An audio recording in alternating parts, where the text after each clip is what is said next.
8वां केंद्रीय वेतन आयोग 1 जनवरी 2026 से लागू होगा, जिसमें 50 लाख कर्मचारियों व 69 लाख पेंशनरों को लाभ मिलेगा, जिसके अध्यक्ष जस्टिस रिटायर्ड रंजना देसाई को बनाया गया है। और इसमें महंगाई भत्ता वेतन में शामिल होगा और इसमें क्या बम्पर तनख्वाहें बढ़ेंगी। फिर इसमें क्या है, केंद्र सरकार ने 8वें केंद्रीय वेतन आयोग के गठन को मंजूरी दे दी है और प्रधानमंत्री नरेंद्र मोदी जी की अध्यक्षता में हुई केंद्रीय मंत्रिमंडल की बैठक में वेतन आयोग के लिए संदर्भ शर्तों को भी स्वीकृति दे दी गई है। 1 जनवरी 2026 से इनके लागू होने की संभावना है, यानी कि पूरी पॉसिबिलिटीज़ है। आयोग अस्थायी निकाय होगा और आयोग की अध्यक्ष सुप्रीम कोर्ट की पूर्व जस्टिस रंजना प्रकाश देसाई, प्रोफेसर पुलक घोष सदस्य हैं और अंशकालिक और पंकज जैन सदस्य हैं। सदस्य सचिव होंगे। आयोग सरकार को अंतरिम रिपोर्ट सौंपेगा। 8वां वेतन आयोग 18 महीनों के भीतर अपनी सिफारिशें देगा।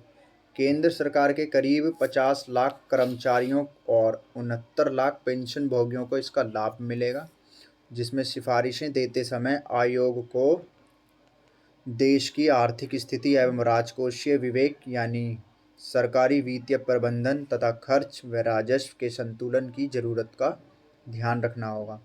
यह सुनिश्चित करना होगा कि विकास, व्यय और कल्याणकारी उपायों के लिए पर्याप्त संसाधन उपलब्ध हों और आयोग को गैर अंशदायी पेंशन योजनाओं की गैर वित्त पोषित लागत पर भी गौर करना होगा। साथ ही राज्य सरकारों की वित्तीय स्थिति पर सिफारिशों के संभावित प्रभावों को भी समझना होगा। राज्य आमतौर पर कुछ बदलाव के साथ सिफारिशें स्वीकार करते हैं। अब इसमें मैं आपको एक चीज़ बताता हूँ कि मतलब कि इसमें जो ये पेंशन बढ़ेगी, सैलरी बढ़ेगी, तो उसका मतलब क्या क्या इजाफा होगा, मतलब कितनी बढ़ोतरी होगी।